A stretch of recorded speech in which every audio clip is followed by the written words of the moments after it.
Lix here, in Russia's capital. On Sunday, I was out and about in Moscow, like countless Russian families and individuals. When I was strolling across a bridge near Red Square and the Kremlin, I spotted a tiny group of demonstrators holding images of Boris Nemtsov, a politician who was shot here on February 27, 2017. In the same year, 5 men were sentenced to prison terms of between 11 and 20 years by a Russian court for this murder.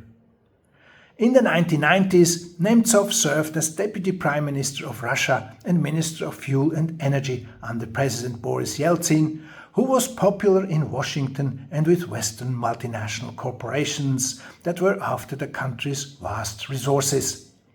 Mikhail Khodorkovsky, for example, rose to the status of oligarch during this period. Like other oligarchs, Khodorkovsky used dubious methods to enrich himself at the expense of the state and gain control of large corporations. Yukos, which he took over from the Yeltsin government, was once the largest Russian oil company.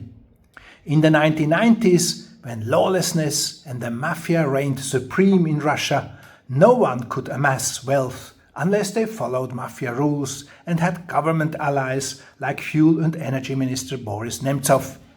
Under the leadership of Vladimir Putin, things gradually changed, which led to the abysmal poverty of the population and the general chaos disappearing, and the average Russian reaching a recognizable level of prosperity.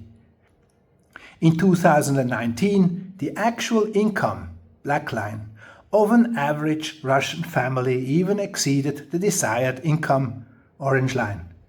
This is the result of an all-Russian survey with a representative sample of 1,500 people aged 18 and over living in cities and rural areas in all Russian federal districts. It is therefore not surprising that Putin, who has since been heavily vilified and demonized in the West, has significantly higher approval ratings than Western leaders who obviously care less about their people. This is confirmed by surveys conducted by independent Russian and Western pollsters, including those from American universities.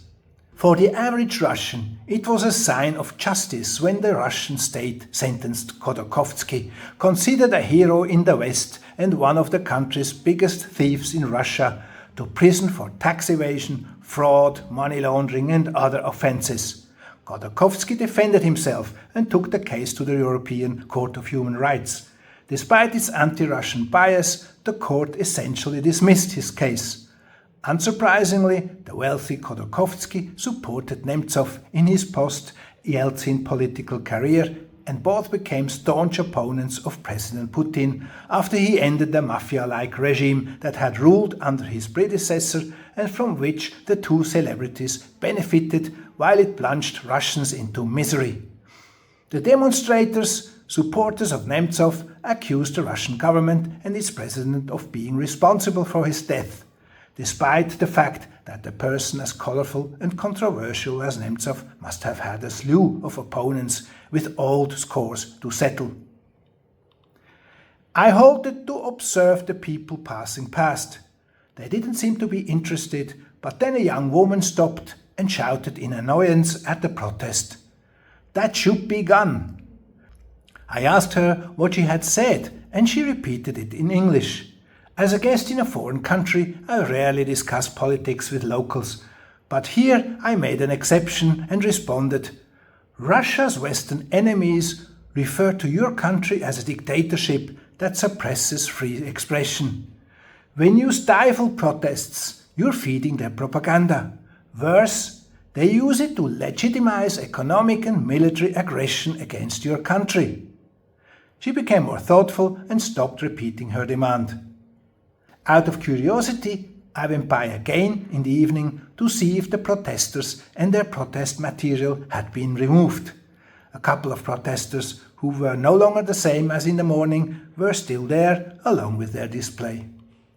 Of course, my dear friends, you would not have known about this demonstration because you were not there. However, if the small handful of activists and their protest material had been removed by the authorities, your media would have reported on it the next morning and strongly condemned the actions of the alleged Russian dictatorship. You've got it. That's it for today. Thanks for watching.